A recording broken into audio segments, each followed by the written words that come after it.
Causes of urban sprawl. Sprawl occurs in metropolitan areas that allow unrestricted growth or that have no plans to contain it.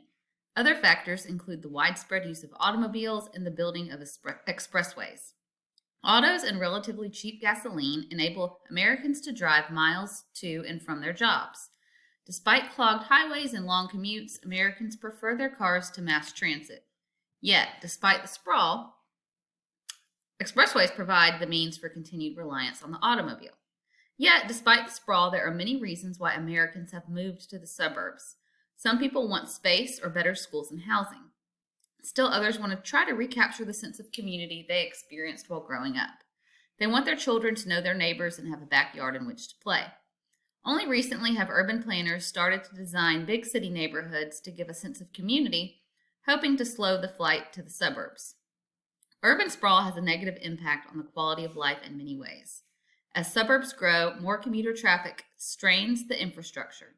Infrastructure consists of the basic facilities, services, and machinery needed for a community to function. For example, roads and bridges need maintenance. More cars on the road for more time adds to air pollution too. Also, sources of water such as rivers or underground aquifers, layers of water holding rock or soil, become depleted. Urban sprawl also has other costs.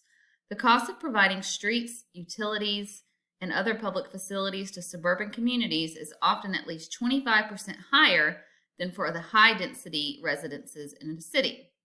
Urban sprawl also separates classes of people.